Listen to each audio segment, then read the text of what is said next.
नमस्कार भक्तांनो.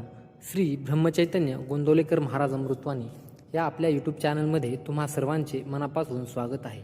आज आपण साक्षात परब्रह्मस्वरूप श्री ब्रह्मचैतन्य गोंदवलेकर महाराजाच्या चरित्र ग्रंथातील एक अत्यंत डोळे उघडणारी आणि कर्माचा अटळ सिद्धांत समजावून सांगणारी सत्यकथा पाहणार आहोत. भक्तांनो, आपल्या प्रपंचात अनेकदा आपण पाहतो की काही लोक अत्यंत वाईट वागतात तरीही ते सुखात असतात, तर काही लोक खूप चांगले असूनही त्यांच्या आयुष्यात प्रचंड दुःख, आजारपण किंवा संकट येतात.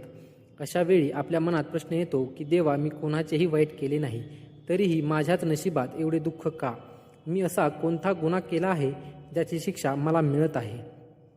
शास्त्र सांगते की माणसाला त्याच्या पूर्वकर्माचे फळ भोगावेच लागते, पण जेव्हा माणूस संकटाच्या आणि आजारपणाच्या अशा गर्तेत अडकतो जिथून त्याला बाहेर पडायला कोणताही मार्ग नसतो, तेव्हा संताची माऊली त्याला कसा आधार देते आणि नामाच्या अग्नीने कर्माचे पाश कसे सैल करते याचे ज्वलंत आणि ऐतिहासिक उदाहरण गोंदवल्याच्या मठात आलेल्या एका कुष्ठरोगी भक्ताची ही सत्यकथा ऐकताना तुमचे अंतःकरण भरून येईल.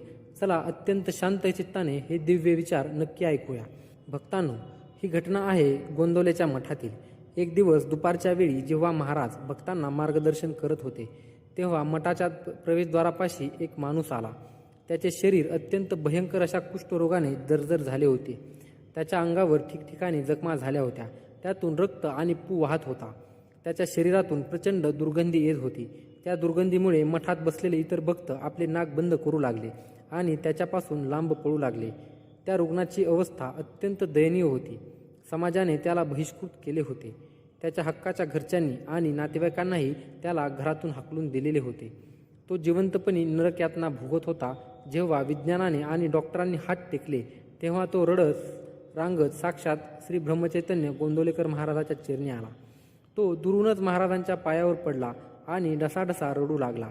महाराज, मला वाचवा. माझ्या या वेदना असह्य झाल्या आहेत. मी खूप मोठा पापी आहे. लोक म्हणतात की हे माझ्या पापाचे फळ आहे. मला या नरकयातनेतून मुक्त करा, नाहीतर मला मरण द्या.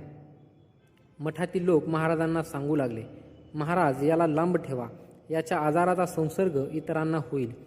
याच्या अंगातून दुर्गंधी येत आहे.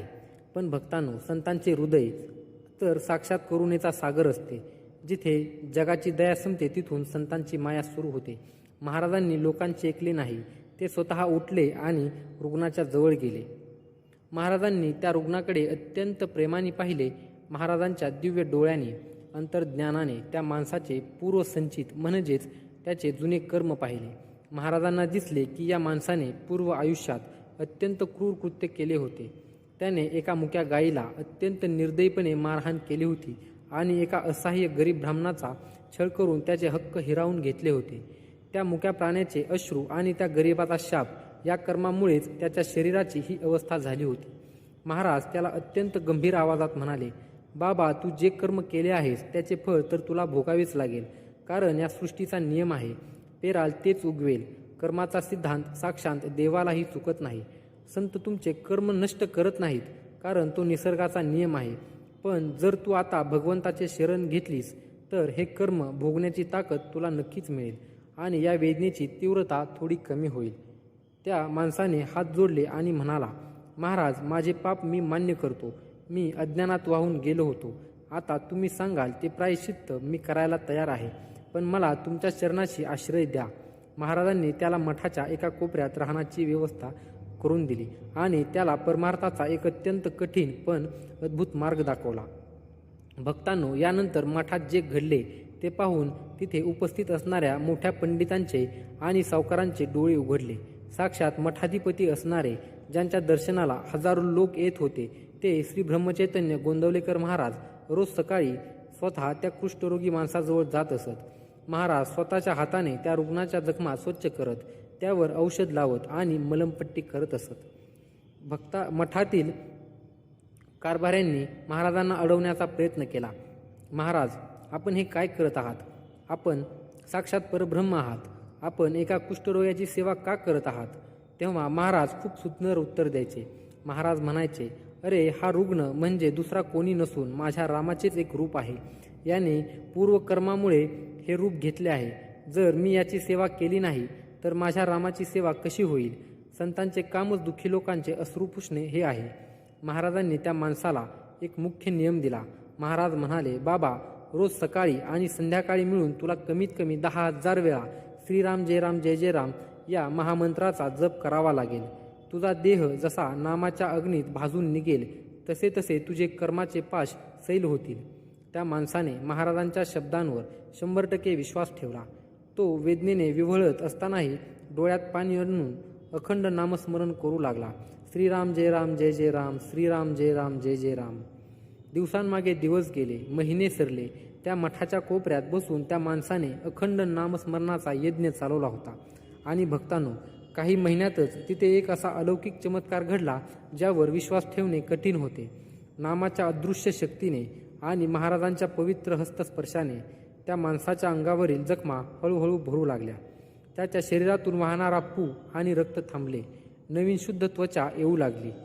एक दिवस असा आला की तो माणूस पूर्णपणे रोगमुक्त झाला.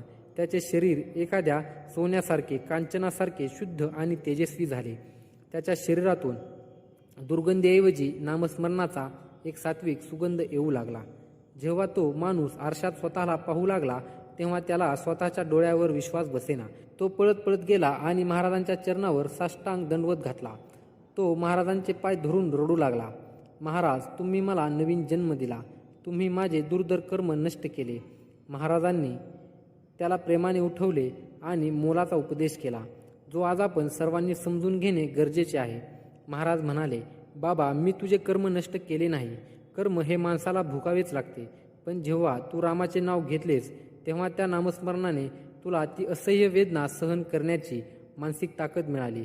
नाम हे एका ढालेसारखे काम करते. जसे पावसाळ्यात छत्री घेतलीस तर पाऊस थांबत नाही, पण आपण भिजण्यापासून वाचतो. तसेच नाम घेतल्याने कर्माचा पाऊस थांबत नाही, पण त्या कर्माचे दुःख आपल्याला टोचत नाही. नामाच्या अग्नीने कर्माचे पाश जळून खाक होते. तर भक्तांनो, कर्माचा सिद्धांत सांगणारी आणि महाराजांच्या अथंग दयेची ही सत्यकथा तुम्हाला कशी वाटली? जर तुमच्याही आयुष्यात आज काही दुःख किंवा संकट असेल तर या कथेतून तुम्हाला धीर मिळाला आहे का, हे आम्हाला कमेंट बॉक्समध्ये नक्की सांगा.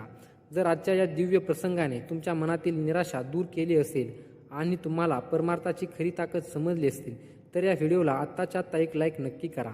माझ्या कर्माचा भोगात माझा राम माझ्यासोबत आहे हा विश्वास व्यक्त करण्यासाठी कमेंट बॉक्समध्ये आत्ताच्या आत्ता श्रीराम जय राम जय जय राम किंवा श्रीराम समर्थ लिहून आपली हजेरी आवर्जून लावा.